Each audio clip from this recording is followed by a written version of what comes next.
Bonjour, dans cette vidéo, je vais vous montrer comment créer une image interactive en HTML. J'ai ouvert sous Photoshop l'image sur laquelle je vais travailler. Alors une image cliquable ou interactive, c'est une image sur laquelle on crée des liens. Ici, j'ai choisi une page de cahier de texte et je veux renvoyer vers le travail qui est à faire. Alors avant de commencer, je vais vous montrer comment j'ai préparé mon dossier.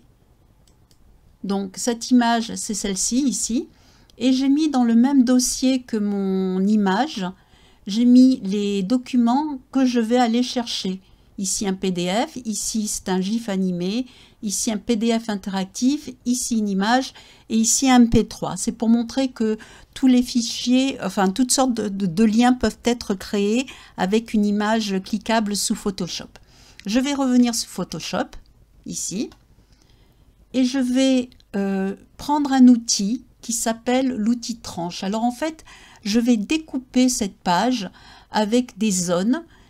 Enfin, c'est pas moi qui vais découper, c'est l'outil tranche qui va me le permettre. Donc l'outil tranche, c'est un couteau ici.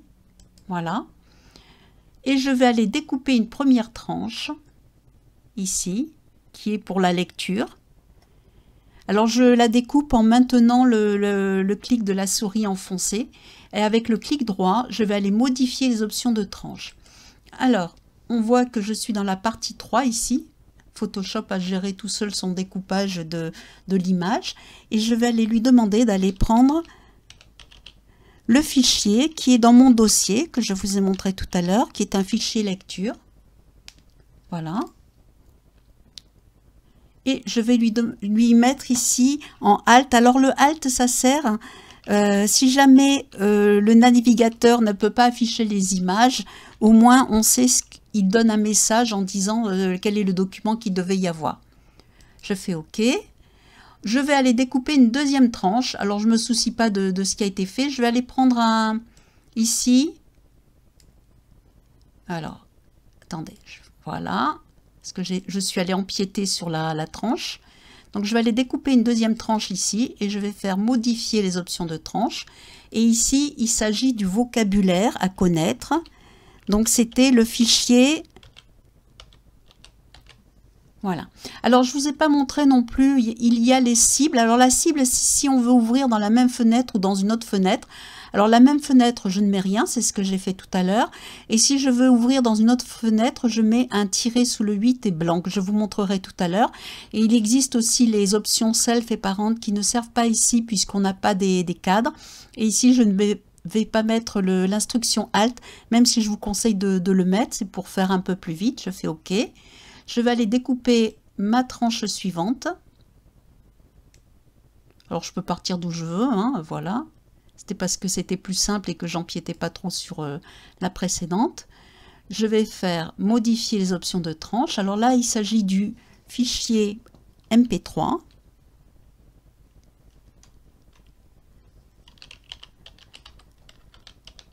Qui est du son donc.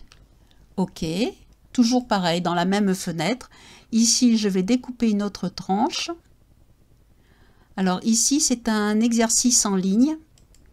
Donc, je vais aller chercher l'adresse carrément en ligne. C'est sur mon cahier interactif d'anglais, ici. Donc, situation. Et c'est cet exercice-là que je veux aller faire. Voilà, je copie l'adresse. Je ferme tout. Et je vais la recopier ici. Donc, CTRL-C, CTRL-V. Voilà, je fais OK. Alors pareil, hein, je mets pas... Ah, je vais modifier et ici, je vais vous montrer, on va prendre une cible blanche. Voilà. Alors le tiret, c'est sous le 8. Hein. Voilà, OK. Ensuite, je vais aller découper cette tranche. Alors pour les sciences, je peux tout prendre ici, puisque l'anglais, il y avait plusieurs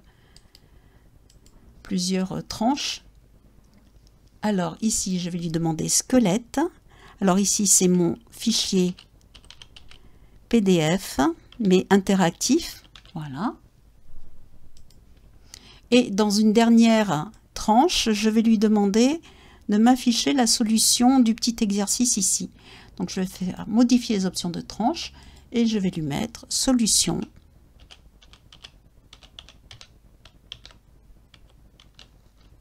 et je fais OK. Voilà. Quand j'ai terminé ma page, alors vous faites plus proprement, hein, vous mettez les haltes. Voilà. Quand vous avez terminé, vous faites Fichier, Exportation, Enregistrer pour le web ici. Donc je garde l'option JPEG ici, voilà.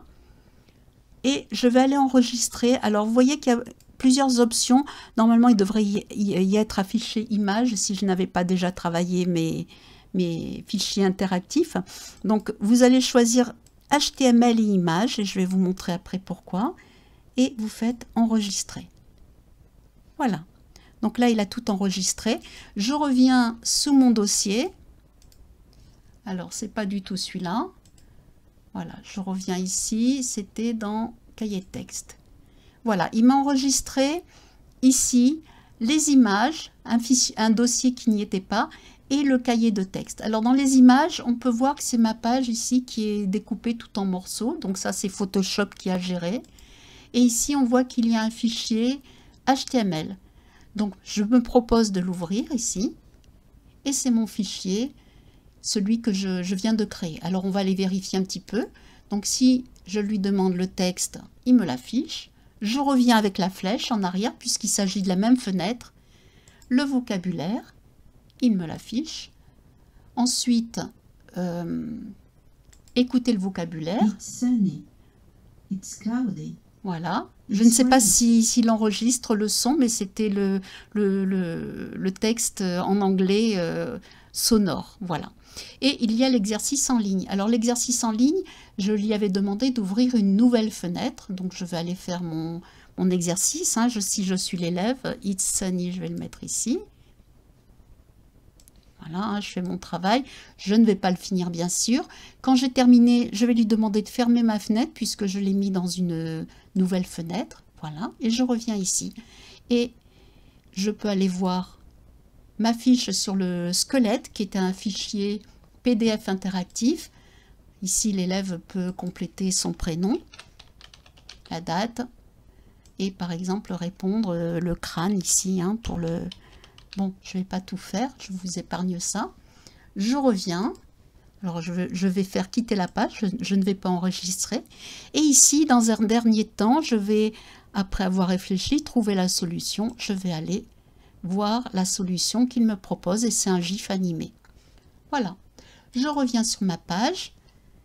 Alors, comme je vous le disais au départ, j'ai choisi une fiche de cahier de texte, mais bien sûr, vous pouvez le faire avec toutes sortes d'images. Par exemple, si vous voulez vous faire un tableau de bord pour préparer votre classe ou si vous voulez faire une page d'accueil pour un site internet, c'est tout à fait possible de créer des liens interactifs, des images interactives.